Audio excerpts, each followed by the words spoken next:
Our next road warrior is Lou Roeser. And Lou, I'm going to begin by asking you where you were born and where you grew up.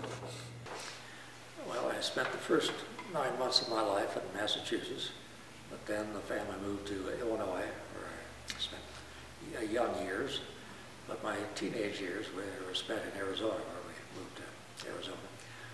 And where I was always interested in horses and the wild. I was always in the country. Spent a lot of time on horseback and Catalina Mountains. What was the circumstances of your family that gave you access to learning all about horses? Well, I kind of, I guess I received my first pony at the age of 3.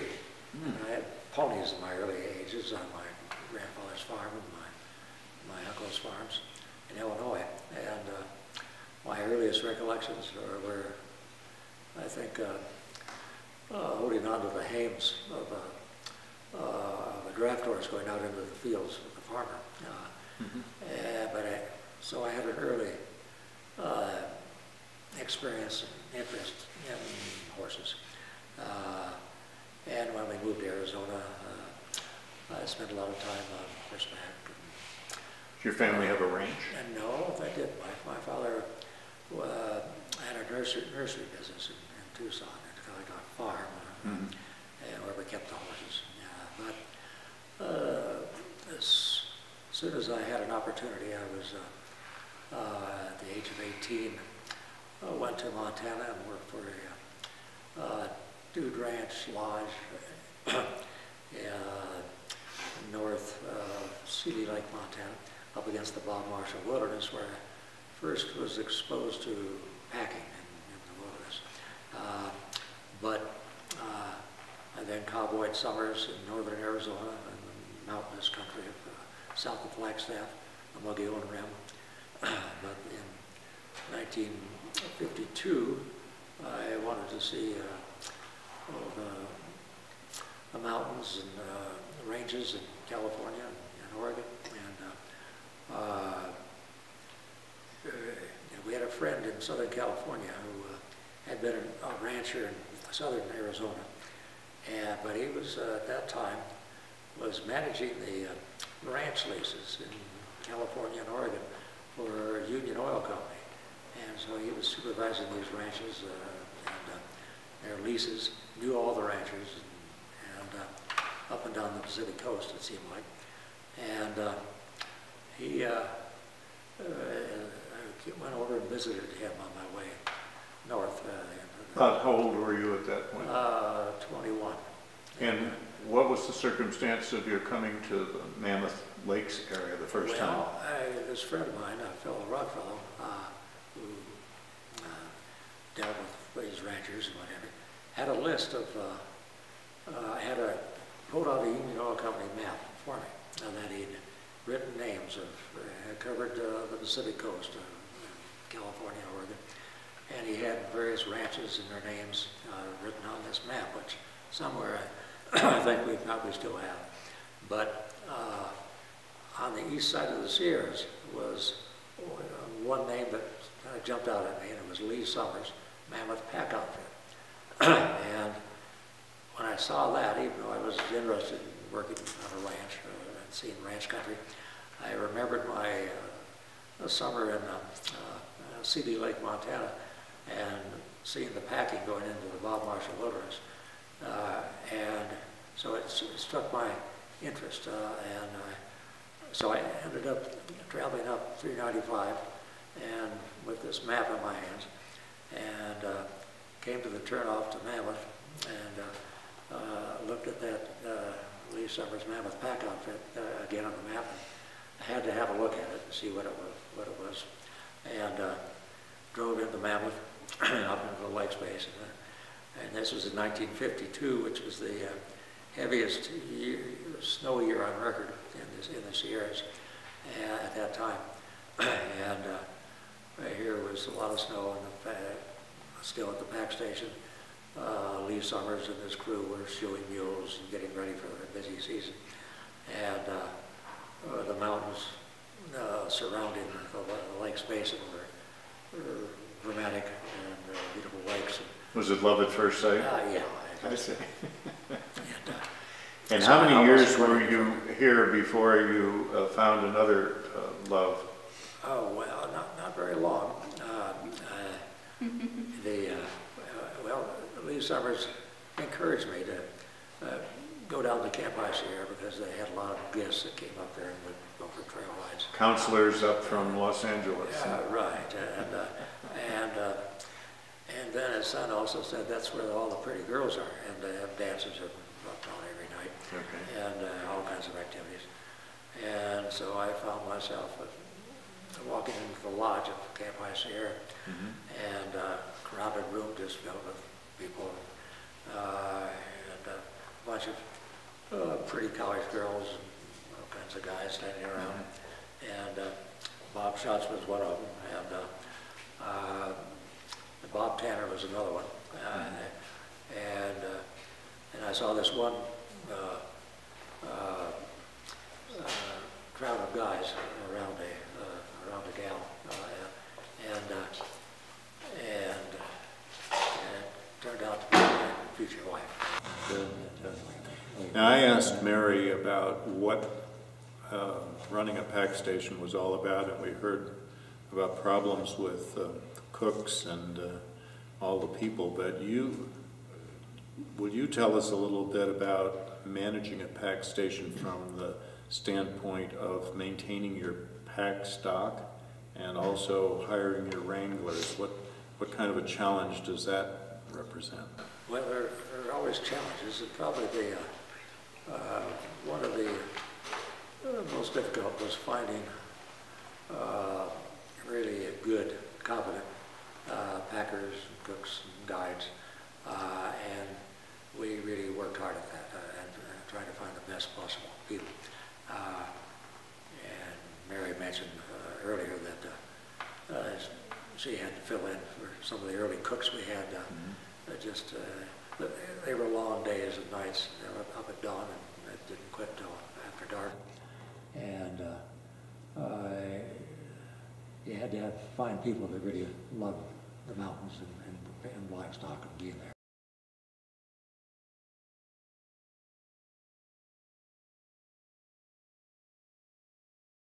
Lou, we've been talking a lot about packing. How would you define packing?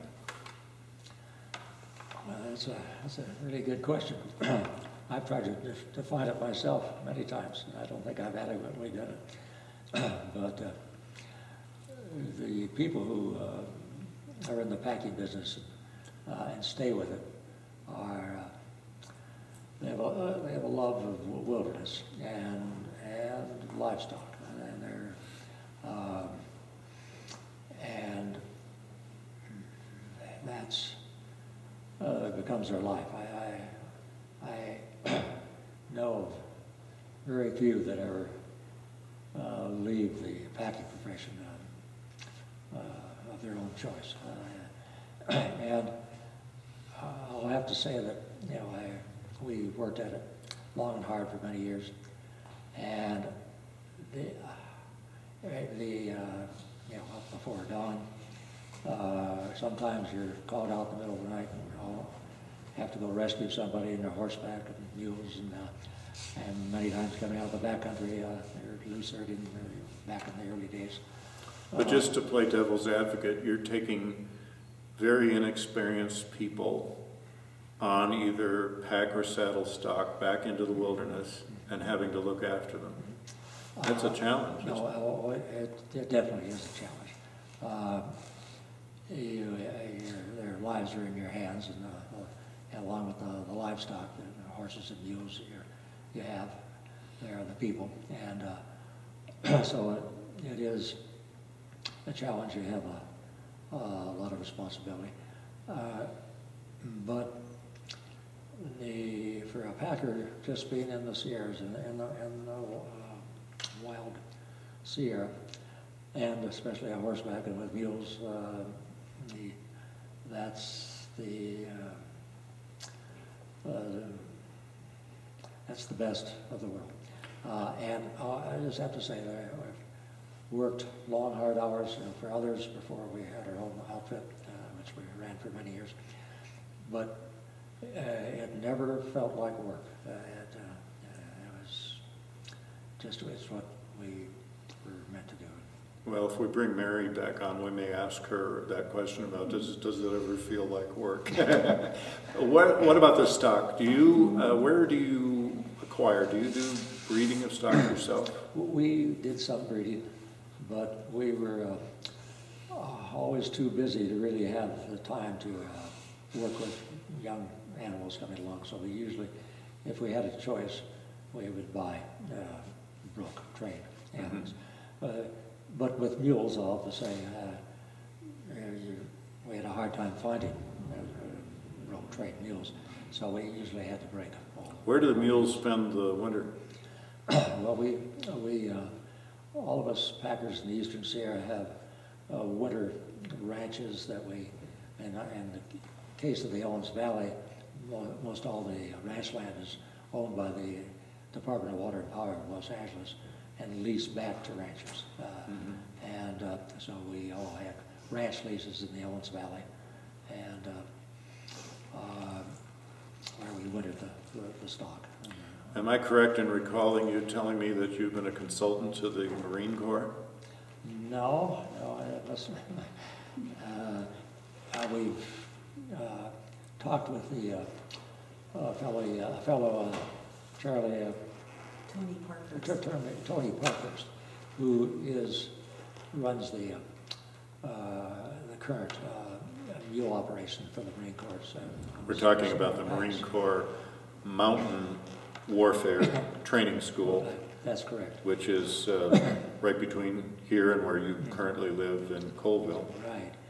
You told me quite a bit about that operation, though. I thought maybe you'd been involved. Well, one of the early, when they first set up the operation, they actually the colonel came and interviewed Mary, trying to get information about how a mule operation is run. And one of the early managers went through one of our packing schools and came down and packed for us, just learning the ropes. So it was Mary who was a consultant to the United States Marine Corps. I think Mary was. I see. Okay. Now, Mary's told us a little bit about this night before or early morning call for pack stock because a famous person was coming to Eastern Sierra. Why don't you tell us your recollection of how that event evolved? Well, as Mary said, we probably, it may have been a week earlier when Bob Tanner called and intimated that there was going to be a trip to publicize the possible Trans-Sierra Highway going across the Sierras. And then I think it was just maybe the day before when Bob called and said he needed additional saddle horses to handle all the people that were going to ride up to the top of Summit Meadows. So we took a stock truck with a load of horses over the morning of the ride, my son and myself. And so, how many? Help, assist. Well, a truckload was probably 8. 8, okay. And what was the scene like when you got there? When did you get there? What time, by the way? Well, I don't know. Like Chip, forget some of the details, but it was early in the morning. The governor, the record shows, arrived about 9 o'clock, so you were well before then? We were well before that. And the yard was filled with people, and Bob and the operation were busy trying to get everybody home. And your son was there with you to help out? Yes. Yeah. Okay. And ultimately, though, when everybody got there, everybody found their own mount easily, or was that a little chaotic as well? Well, they seemed to get everybody mounted all right. It was confusing to look at the yard with all the people, and all right.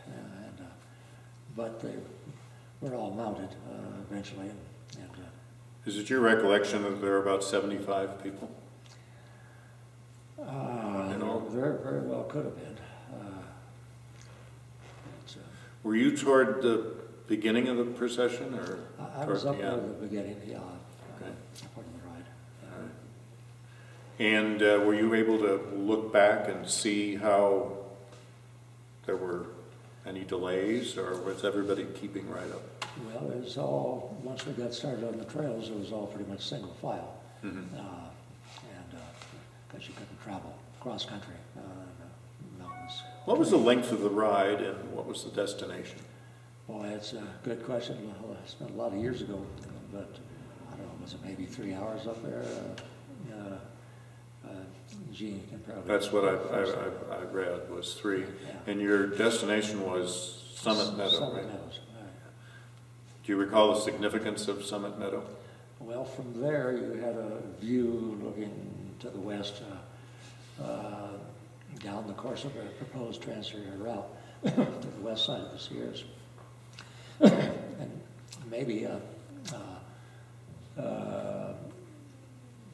with glasses on a clear day, I don't know if you can see the ocean around, but it's I'll inject here for the viewers that this entire event was masterminded and staged by Ike Livermore, a lifelong mule packer, also Natural Resources Secretary to Governor Reagan, a person whose love of the Sierra Nevada is unexceeded, and he wanted an announcement that federal funding was terminated to be made at a site that could have seen pavement had a major highway been brought through.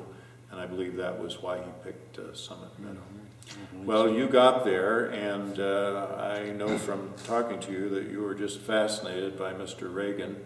Tell us a little bit about that scene at the meadow, and as everybody arrived, what was going on? Well, as people pulled into the Summit Meadow, we dismounted and tied up all the horses surrounding the meadow and the various trees. And from the pack mules that were brought along, they unpacked a easel that they had a large map of the proposed Trans-Sierra route across the Sierras, and they gave Ronald Reagan a pointer stick, and Governor Reagan greeted the group, and everybody had lunch first, though, didn't they? You know, my memory is seems like it was afterwards, but I swear it was afterwards. Okay. Well, there's different opinions. Okay. Bob Tanner, who can't be with us today, he recalls that the sandwiches and the Cokes were drunk while everybody gathered until a quorum reached the meadow. But you think it was after? I don't remember that. You don't remember that? Yeah. But I bet I remember But you do remember watching Mr. Reagan very carefully, because you corrected me on some of my earlier drafts. So tell me what Mr. Reagan did. Well, Lee and I were standing pretty close. Governor Reagan, I should say. Yeah. We were standing pretty close to Governor Reagan, and he, I forget how he greeted the group, but he I guess he said we were gathered here to assess the impact of the Trans-Area Highway across the Sierras in this area, and he pointed out in the map with his pointer stick the route of the proposed road, and took something out of his pocket. Right. At that point, he reached in his jeans pocket, right-hand pocket, and pulled out a crumpled up cablegram. And he prefaced this by saying, and folks, I have good news for you this morning.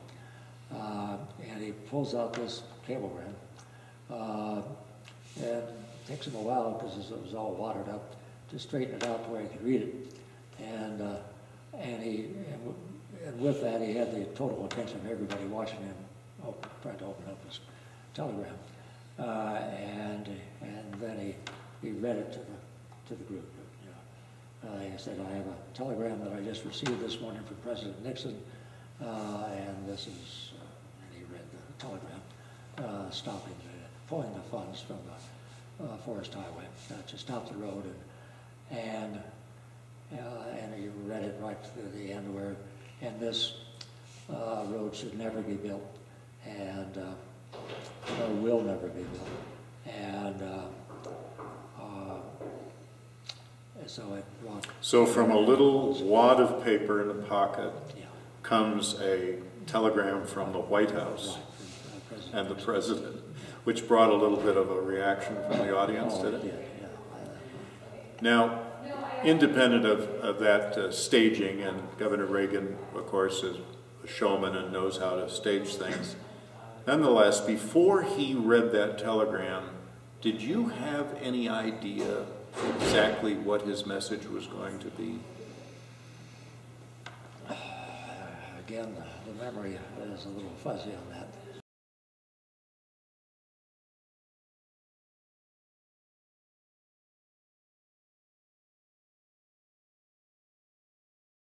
Did you and your son have an opportunity to meet the governor? We did at the lunch stop when Governor Reagan was sitting on a log with Arch Mann and Herb London, and Lee and myself were fairly close by him. Anyway, Bob Tanner came over and said, you need to meet Governor Reagan. And so he took us over and introduced us to Governor Reagan. And the governor stood up and came to us, and I was really impressed by the man. I looked him straight in the eye and gave him his complete attention, like you were, and treated you like you were somebody important. And I introduced my son Lee, and I said, of course, Lee's already shaken hands with you just a week ago. You probably already know him. Anyway, made some little flippant comment along that line. But both Lee and myself were really impressed with Reagan, his sincerity. When you got back down to the pack station, didn't you have a little bit more time with him? He went into the Mill Cafe and wanted to talk horses? Well, at that point, I wasn't involved with that. You weren't involved. You were getting your mounts ready to get back home. Right. And tell Mary about the ride. Yeah. Okay. Actually, Bob Tanner, in talking with him, he said that he and Arch were, everybody was pleased because when they got back, Reagan didn't want to leave. He wanted to sit down. They went into the cafe and chatted, but that the reporters were constantly trying to dun him with questions about redwood trees or something of that sort. I jumped past your participation in the hearing, the AB 290 hearing in Sacramento after your ride across the Donner Summit in the snow. What were your impressions of the politicians you were interacting with, and what was your impression of the hearing itself? Well, the politicians, the state assembly, we found seemed to be reasonable people. One of them was Pete Wilson, who was later governor and senator. But what really surprised us is that none of them had read the California State Highway survey and report on the proposed Trans-Area Highway, and didn't have all the details, and didn't seem to be aware of the chief engineer's the gist of WOMAC, the chief engineer's report, who really dinged and played down the importance of this road and said it would be extremely costly, $125 million. 1/3 of the annual budget for snow removal would be required to keep the road open because it was in such deep snow country. And the amount of traffic use would begin to generate the funds that would take to build and maintain it. And we were just surprised that they weren't really aware of the details of that report. And to this day, I'm convinced that they're becoming aware of what was in that state highway report. It made a big influence on their vote. And depended on you and your colleagues being there. And having crossed this here. Yes. Thank you, Lou. I appreciate it very much.